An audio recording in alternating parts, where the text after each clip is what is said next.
हाय, मैं डॉक्टर पृथ्वी गिरी, न्यूरोलॉजिस्ट, नाना multi speciality hospital, Jaipur.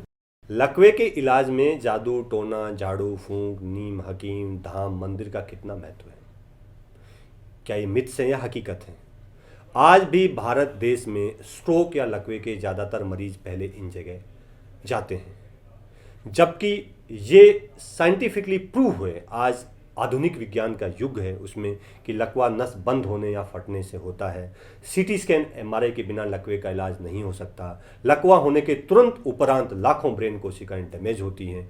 यदि समय पे रोगी हॉस्पिटल पहुंच जाए और उसका सही इलाज हो तो इन कोशिकाओं को बचाया जा सकता है। लकवे का सही समय पे इलाज लेने से लकवे की मृत्यु दर, गंभीरता, विकारता को कम किया जा सकता है।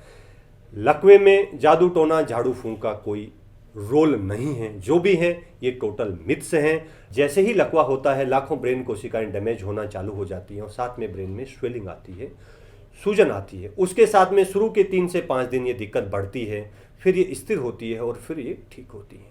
ऐसा मरीज कहीं ना भी जाए तो भी ब्रेन अपने आप को एडजस्ट करने की कोशिश करता है, वो कुछ अपने आप को ठीक करता है और यही घर वालों और रोगी को लगता है कि हमारा मरीज ठीक हो रहा है, जबकि ये सही नहीं है।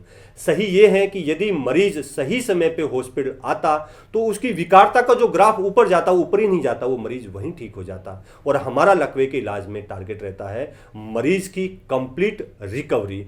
जो विशेष प्रकार की मेडिसिन से लकवे के 55 से 65%, इवन दो 70% मरीजों में भी डिसेबिलिटी को बिल्कुल कम या खत्म किया जा सकता है। दूसरा, वहां जाने की एक और वजह होती है। एक होता है TIA, मिनी स्ट्रोक, छोटा लकवा। उसमें नस में क्लोट आता है, वो क्लोट अपने आप खुल जाता है। जैसे ही मरीज इन जगह जाता है वो क्लोट अपने आप खुल जाता है। उनको लगता है कि मैं वहां जाने से ठीक हो गया, जबकि ये हकीकत नहीं है। इसको हम TIA, मिनी स्ट्रोक बोलते हैं। वो हॉस्पिटल में, घर पे, मंदिर मस्जिद में कहीं भी अपने आप ठीक हो जाता है, लेकिन ये आगे का वार्निंग साइन होता है। हमारे पास लकवे के मरीज आते हैं, हम उनको पूछते हैं कि पहले कभी कोई दिक्कत हुई है? वो बताते हैं कि साहब पहले ऐसा हुआ था और हम ठीक हो गए, हम मंदिर में गए, मालिश किया, ठीक हो गया। ये गलत है। यदि उस समय वो डॉक्टर के पास जाते तो इस बड़े अटैक को, ब्रेन स्ट्रोक को रोका जा सकता है। तीसरा होता है बेल्स पाल्सी, जो चेहरे का एक लकवा होता है। इसमें 70% मरीज बिना दवाई, चाहे वो घर पे हो, मंदिर मस्जिद, जादू टोना, हॉस्पिटल, कहीं वो ठीक हो जाते हैं। इस तरह के ये 3 कैटेगरी में जो आते हैं, ये वहाँ जाते हैं तो इनका फॉल्स इंप्रेशन बनता है कि हम वहाँ जाने से ठीक हो गए, जबकि ये हकीकत नहीं है। ये लोग औरों को बताते हैं, फिर जाते हैं। इस वजह से कई मरीजों की जान चली जाती है और कई मरीज जिंदगी भर के लिए हमेशा विकार हो जाते हैं। तो मैं कहना चाहूँगा कि ये भारत देश है, ये आस्था का देश है। आस्था रखनी चाहिए, लेकिन अंधविश्वास नहीं होना चाहिए। आपने कभी सुना है कि हार्ट अटैक का मरीज कभी मंदिर, मस्जिद, जादू टोना, नीम हकीम के पास जाता है? ऐसा क्यों?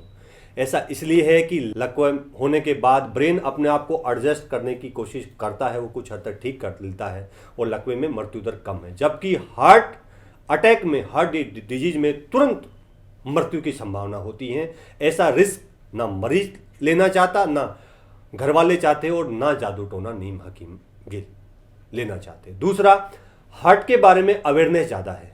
जरा सा किसी को चेस्ट पेन होता है तो फटाक से भाग के वो फिजिशियन के पास जाते हैं। और लकवे में अवेयरनेस की कमी है, एजुकेशन की कमी है। लोग इसकी गंभीरता को नहीं जानते। ज़्यादातर हमारे पास जो मरीज आते हैं वो खुद मरीज ही यही नहीं जानता कि उसको लकवा हुआ है।